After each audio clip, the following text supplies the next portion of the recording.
It's going fantastic, dudes. I mean, it's just, we're out here, bro. We're out here crushing it, dudes. You know what I'm saying? Like, you know what I mean? Like, dudes, it's like, you know, within 2 hours of the launch of Season 4 Black Cells in the top 5 bestsellers on Steam. Yeah.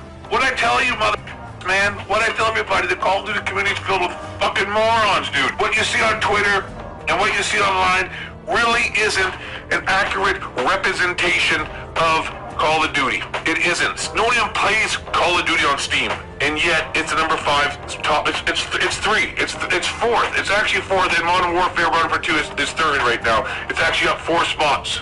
It's up 4 spots. 2 of the top 5 spots on Steam are Call of Duty. And this is like Season 4. No one cares. Honestly, it's really depressing, dude. Like, all this shit we talk here, all this Blame Truth, all these people complaining. Yesterday, Blame Truth uploads his video. Oh, I think we canceled Call of Duty. Like, listen, I'm all about the boycott, man. I'm all about it. I'm not playing. I'm not downloading it. I don't even care. I'm playing Fortnite no build. It's honestly way more fun, way less stressful, much more enjoyable. It just... Dudes, I got the shirt off because I'm about business right now. I'm just... That's a massive injury. It's ridiculous, dude. It's ridiculous, bro. Like, what? I'm just gonna sit here so you can look at my beautiful physique for a middle-aged man that looks better than all 99% of these 20-year-old gamers. I mean, I put all of you to shame, and I literally have no pump right now. I'm dry. I haven't had anything to eat yet today, except my AG1 that I entered Blame Truth Call of Duty code for to make sure I got optimum health. It's like, really, dudes? Really? Come on, man. This is absolutely...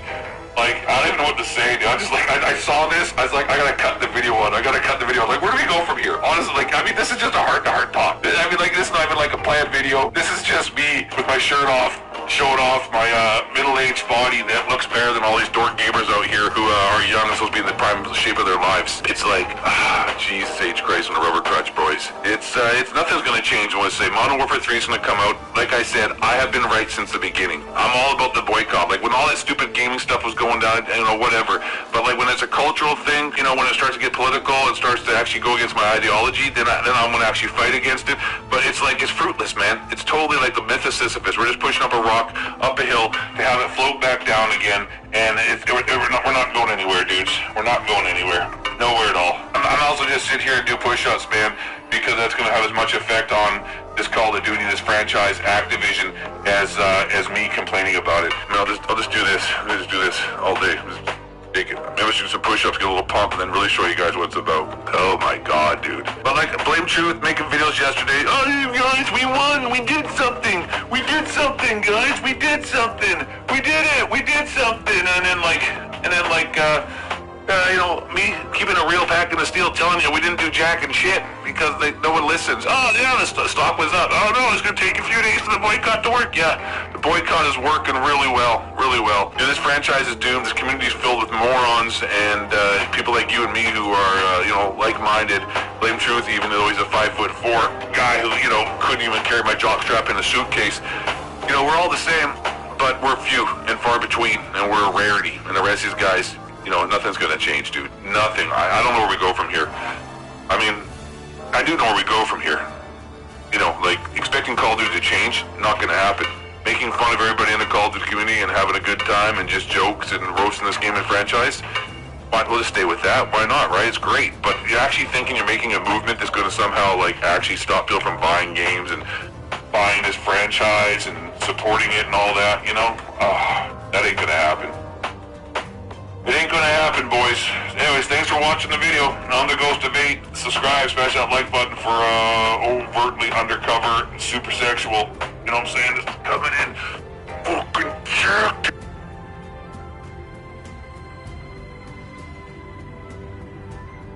Andrew Lawrence is on tour, and one of his tour dates is in Swindon on the 21st of July, which we are going to be attending, and we think you should as well, because I've attended literally all of his Swindon tour dates to this point, back after he was cancelled, and he's very, very funny, so you should definitely go and see this. So anyway, let's begin. So you may be aware, I'm sure you've probably seen this, is BBC's Verify service, where they were going to spend their time debunking conspiracy theories on the internet and putting out true information, because 3 days ago, my daughter said, I think I'm non-binary, because she saw it on social media, let's say. I bring her to you, you send us to a therapist sees us a couple of times, sends us back to you in order to see a doctor to be prescribed hormones. Potentially, yes. Jesus fucking Christ. In the States, oftentimes if anything about gender gets brought up in a pediatrician's office, they immediately just refer you to the gender center. So I could be getting an intake where a kid maybe told their parent 3 days ago that they thought they were non-binary and asking for they, them pronouns, and yet they're already landing in a specialized medical clinic that does hormones. So there were some intakes where it was just, it made absolutely no sense. The entire concept of kids being allowed to explore their gender and explore these concepts have been almost wiped off the map. And what would happen? Let's say I bring my 12-year-old daughter to you. 3 days ago she said that she's non-binary, she wants they, them pronouns. What happens to her from there? So initially I would try to be encouraging you as a parent to find a therapist and start working with a therapist for your kid. But the minute you're talking to me on the phone, you have already started on a pathway. Because the only therapists that I have to refer your kid to are therapists who are going to affirm their gender identity, not question it at all, and potentially, as soon as I say, take your kid to that therapist might see them for 1 or 2 visits and send them right back to the center to get started and seen by the people that prescribe hormones. So, 3 days ago, my daughter said, I think I'm non-binary, because she saw it on social media, let's say.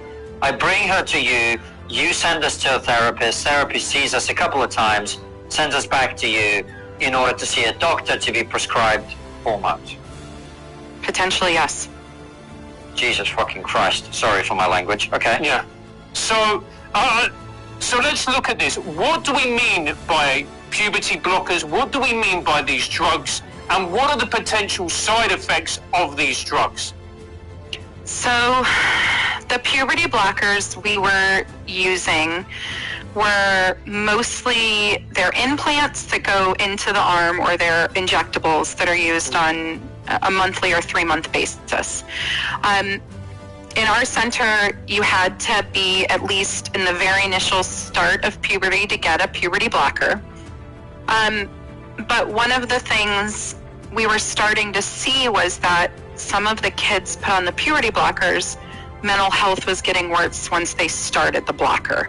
And that's against what the narrative tells us. The narrative says these interventions are supposed to make people better. And what we were seeing was parents calling and saying, my child has had the blocker in for a month, they're crying every day. They've had the blocker in for 3 months and they're now failing out of school. Things that were supposed to be getting better were getting worse.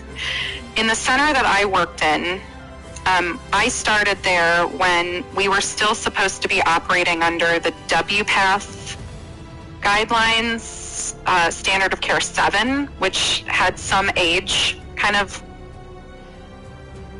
ideas for when people were supposed to start hormones. WPATH 7 was supposed to be 16, and it said only in rare and kind of urgent cases should you be under the age of 16. We were pretty much putting anybody on testosterone at 13 and a half if that's what they wanted, and they got to us in time. And what does that do to you if you are a young person who's been given testosterone? Well, it depends. So if you were given a blocker first, okay, and we blocked you and then put you on a cross-sex hormone, we are potentially basically causing you to be infertile for life. And testosterone, the effects that kids reported that they wanted happen pretty quick. So we would permanently affect your voice, and your voice would be dropped into a male pitch. You would see growth on your clitoris into what we would refer to as a micro penis. We would start seeing atrophy, and your vaginal canal would start to have atrophic features. All of your body fat would start to move and shift around. You would have facial hair growth. A lot of our patients would start losing the hair on the top of their head. And then we would see mood changes. We would see patients who were, again, they were supposed to be getting better. Their mental health was supposed to be getting better. A lot of times it was not doing what we thought it was going to do. And if you were on feminizing hormones, you would start growing breast tissue, your fat would move. And again, if you were put on blockers first, it would render you potentially infertile for life. And now we also know for the kids, the boys, if we block you and put you on feminizing hormones, we also are potentially making you have sexual dysfunction for life. What do you mean by sexual dysfunction? So in the boys, blockers make it so that they never grow the penis or the testicles. If you never go through puberty and you never have those hormones affect that area, you are left with the same kind of penis size that you would have, that kids have when they're little before they go through puberty. And then also we knew that the feminizing hormones would make it so you had a lot of erectile dysfunction, the testicles would shrink and atrophy, and we would be causing changes to that part of the body that were irreversible. I hate to state the obvious, but those are some pretty major changes for a young person to undergo and experience. And the fact that a young person could have that start happening to them after seeing a therapist twice and an endocrinologist once, to me, does not ethically line up.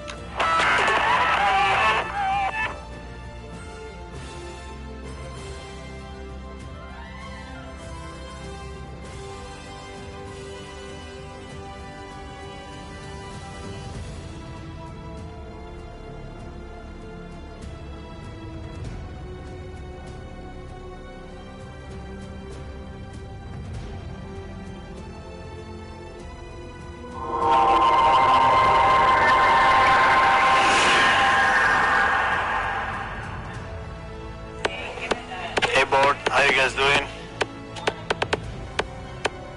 So, it's sad to be here today and talking about all this. It's really, as a society, we are in a problem. Rainbow Squad, let me tell you guys something. You started this. You started this. We never cared about any LGBTQ+++ and your 77 genders. Nobody cared about that. Nobody did. Until you forced it into our lives and you shoved it into our throats. And you put it in our children's life without our consent. That's not okay. When it comes to our children, that's where we finally draw the line, and it's a big red line. So we draw that. Public schools curriculum should not be LGBTQ. It should be math, reading, science, writing, sports. It's not a drag queen circus. Schools, what's wrong with America? It's a problem. They're not even 1%, the Rainbow Squad. And it's an agenda, and it's politics. Keep the politics out of the school and the children's life. Please. That has nothing to do with kids. Nothing. If they want to teach their children whatever they want, I'm okay with that. We are absolutely okay with that. Don't force anything down my throat. I don't like that. That's not America. And it's game over for these demonic ideologies. We know who it is. we know what's going on. And America is not a democracy. America is a constitutional republic. Stop with this nonsense. Understand what America is about, all right? America was never a democracy.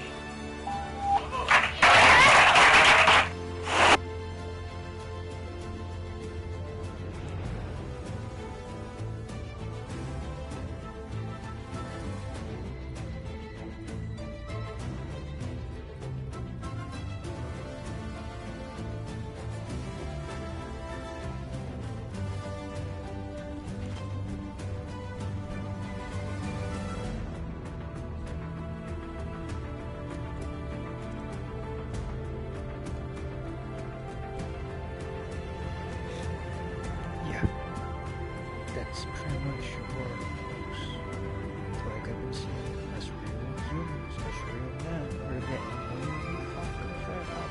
Enough is enough. Spend them down once. Even as a third shield, that's crossing a line that you never want to cross. Ever.